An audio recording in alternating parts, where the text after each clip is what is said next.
Սևան Պրահավի նոր ապակենտրոնացված համագործակցության շրջանակներում Սևան քաղաքի երկրորդ և երրորդ միկրոթաղամասերի միջնամասում գտնվող տարածքում, որը երկար տարիներ հարակից շենքերի բնակիչների կողմից վերածվել էր մեծ ու փոքր բանջարանոցների և աչքի էր ընկնում իր անհրապույր տեսքով, հայտնվեց ցուցանակ «Պրահավի նոր այգի» անվանմամբ։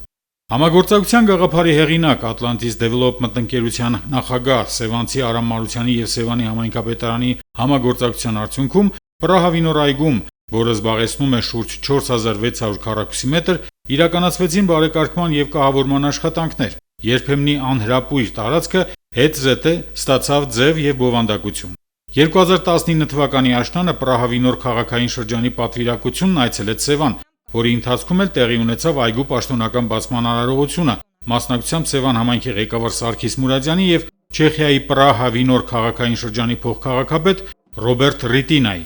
Տարիներ անց Պրահավի նոր այգում տեսանելի են այն խնդիրները, որոնց պատճառով հնարավոր չէր երեխաների հանգիստն ու ժամանցը կազմակերպել և տարածքն օգտագործել լիարժեք։ Այգու բարեկարգումը դիտարկելով առաջնահերթություն Սևան համայնքի ավագանին դեռևս անցյալ տարի հաստատեց Հայաստանի Հանրապետության Գեղարքունիքի մարզի Սևան համայնքի Պրահավի նոր այգու բարեկարգման 2026 թվականի բնապահպանական ծրագիրը։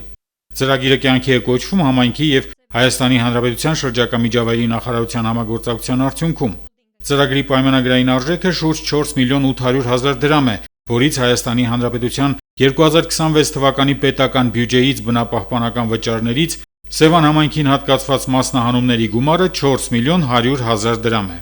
Սևան համայնքի կողմից ոչ միայն համաֆինանսավորում է կատարվելու շինարարական աշխատանքների և այգու կահավորման իրականացմանը, այլ նաև տեղադրվելու են խաղամիջոցներ, որոնք լրացնելու են այգու ամբողջականությունը։ Այգում կատարվող շինարարական աշխատանքներին հաջորդելու է զրուցարանի, նստարանների տեղադրումը, տնկվելու են ծառեր, թփեր, ավելանալու է կանաչապատ տարածքը։ Կարևորելով ազատ ժամանցի կազմակերպումը, շրջակա միջավայրի պահպանությունն ու բնապահպանական ծրագրերի իրականացումը, Սևանի համայնքապետարանը հերթական նախաձեռնությամբ հեղինակում է ևս մեկ ծրագիր, ապահովելով հանգստի և ժամանցի կազմակերպումը։